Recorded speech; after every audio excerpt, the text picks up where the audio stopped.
It's time for a very important conceptual aside. This is by value versus by reference. And understanding this concept will be important not only for your JavaScript development skills and debugging skills, but also for some important things we're going to talk about in just a bit. So let's explain what we mean when we say by value and by reference. In both cases, we're talking about variables. So let's say I have a primitive value, one of those primitive types, a number or a Boolean or a string, and I've set a variable equal to it. So now that variable, let's say A, has an address location where it knows where that primitive value sits in memory. Remember, we said that the reference is really to a location in memory. And let's suppose then I run b equals a. I set up a new variable and it's equal to a. Or maybe I pass a to a function and the parameter name in the function is b. If it's a primitive value in JavaScript, this is what happens. b, the new variable, points to a new address, a new location in memory. And a copy of the primitive value is placed into that spot in memory. So if a is 3, it sits in one address, one location in memory. b then also will point to 3, but a copy, a separate location in memory that has been filled with that same value. This approach is called by value. I'm passing or referencing or setting equal one value to another by copying the value. These two variables become the same by copying the value into two separate spots in memory. Make sense? Now, if I have an object in JavaScript, and this goes for all objects, that includes functions, which are special types of objects, and others. When I set a variable equal to an object, I still get a location, an address in memory that it knows where that object lives, and that's how I reference it. But when b is set equal to a, when I'm essentially trying to get those two to be the same value, or I pass a to a function, that new variable b, instead of getting a new location in memory, simply points to the same location in memory that a does. No new object is created. No copy of the object is created.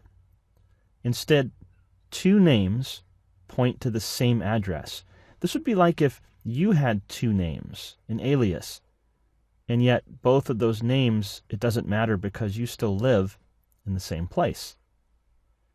In this way, both A and B have the same value because when you ask them what their value is, they look at the same place in memory. This is called by reference. And by reference behaves quite differently from by value. It's important to understand that all objects interact by reference when setting them equal to each other or passing to a function. And this can cause problems if you don't understand this, weird problems that can be hard to debug. But once you do understand it, it becomes quite clear. All right, let's look at some examples. All right, first let's talk about by value. And we're talking about primitive types in JavaScript. So I'll just put a comment here. And let's create two variables. I'll create a variable a, which I'll set equal to 3, and a variable b, which I won't set equal to anything. And then I'll set b equal to a. So at this point, what should happen? Well, you can guess that a will be 3 and b will be 3 as well. But remember, this is by value because 3 is a primitive type, a number. The same would be true with any of the other primitive types that we discussed. So when b is set equal to a, the equals operator, seeing that these are primitive types, creates a new spot in memory for B, copies that value from A and sets it to that value that B is looking at. So B will be 3 and A will be 3, but they will be copies of each other, sitting in two spots in memory. That means that after the fact, I can change A, and it doesn't affect B, because they're two different spots in memory. This line copied them, but after that, they're on their own. So let's run this. And what I should see is what? What do you think I should see here?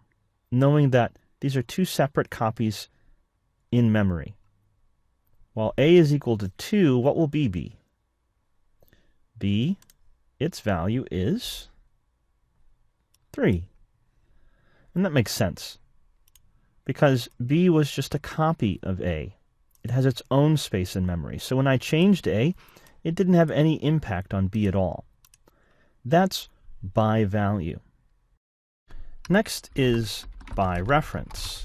So I'll put a comment here so we can separate these. And that's all objects. And that includes functions. So this is the behavior in JavaScript for any type of object. So I'll do a new variable C. I'll use object literal syntax to create a name and a value pair. And then a second variable, and I'll do the same thing. I'll set D equal to C. Now, what's happened at this point, at this line of code? The equals operator sees that these are objects. And so rather than setting up D with a new memory space, it simply points D at the same address, at the same location in memory that C points to. So if I was to output these two, you'd see the same value, but they aren't copies of each other. They're simply pointing to the same spot in memory. That means if I mutate C, let's say I change its .greeting equal to hello, because now that I've got my object set up, I can use the dot operator and say hello, and I'll mutate it. Oh, yeah, wait a second. Big word alert. Yeah, this is another one of those words that computer scientists decide to use that's way more complicated sounding than it really is. All right. Mutate. To change something. I know, right?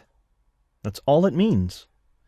And if you read up on any deep JavaScript subjects, you'll probably hear this word, mutate an object, mutate a value. It just means change it. That's literally all it means. And you'll also see the phrase immutable, which simply means that it can't be changed. But that's a subject for another course. Mutate means to change something. So when I say I mutate my object, that merely means I'm changing it. Maybe adding a property, removing a property, changing a value of a property. I mutate it. All right. So here I've mutated my object. That is, I have an object in memory with a property called greeting whose value is high, and I change that property's value to hello. I mutate it. So now I'm going to console.log D, or C, and then D. Let's do that. What do you expect to see here? Remember that when you set values equal to each other when it comes to objects, you're simply pointing the two variable names at the same location in memory. I have an object with a name value pair greeting, initially high, and that's what it is when D is set equal to C, and then I use C to change the value of that property. So what am I going to see when I output these two? Well, I see hello for C and hello for D. Does that surprise you? Well, it shouldn't, understanding how this works. They're simply both pointing to the same location in memory. So if I change the value of that object, if I mutate that object, It doesn't matter which variable name I use. These are just aliases for all intents and purposes. I'm saying at this memory location that C points to, change the greeting property of that object to hello. And then when I go ask to look at D, D is pointing at that same location in memory, and it's been changed. So these are the same. So with by reference, objects, since they're set equal to each other by reference, once you change one, you change the other, or all of them. If I had more variables set equal to C or D, they would all change, no matter which one I used to change it, because they're all would be pointing at the same location in memory. The same thing happens when I do parameters to functions. So even as parameters, objects are passed by reference. Primitives by value, but objects by reference. So let's say I write a new function called change greeting. It takes, I'll just call it obj for object.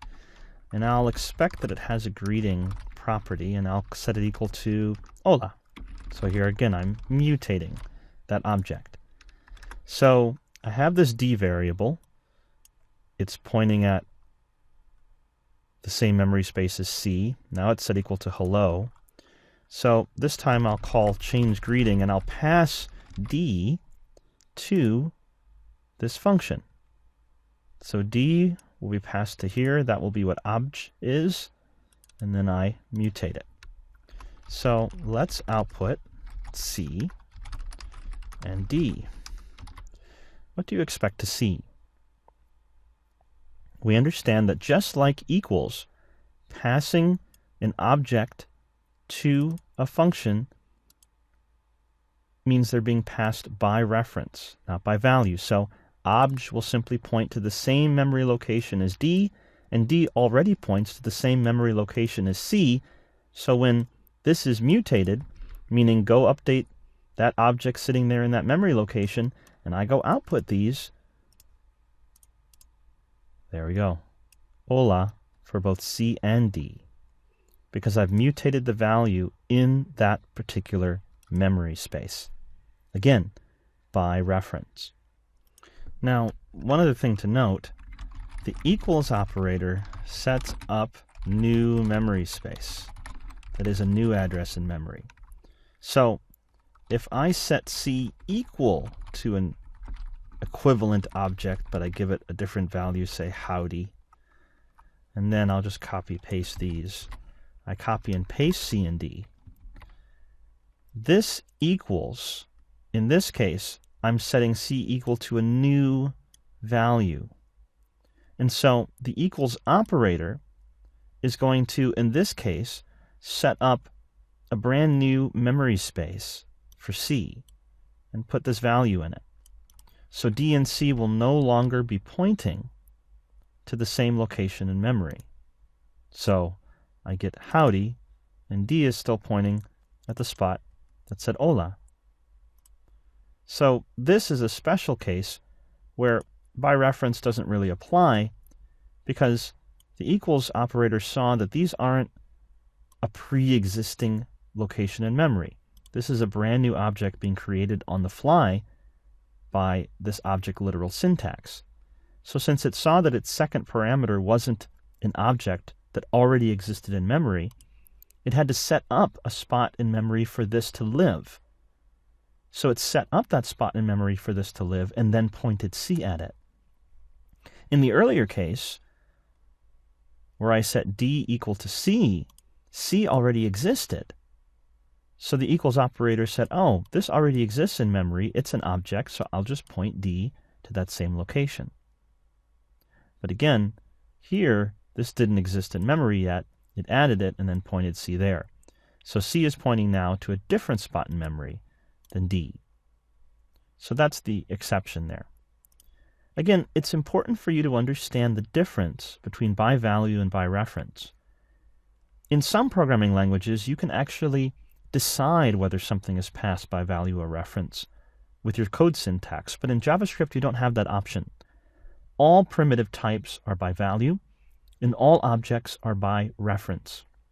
This can cause some errors and bugs that are hard to track down if you don't understand this. But once you do, once you understand that if you're using objects, they're being mutated, then all the objects, all the variables that point to that same object are going to get that change, going to see that change because they're just pointing at the same memory space. You'll understand if maybe you accidentally mutated an object that you didn't mean to, because maybe you passed the object by reference and didn't realize it.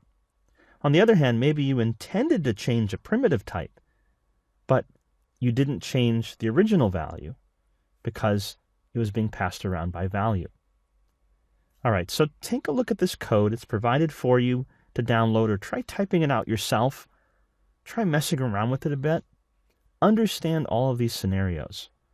This will help you greatly in debugging your own JavaScript code and providing you some interesting options in the code that you write, and will also help you understand some things we'll see just a little bit later in the course. So that's by value and by reference.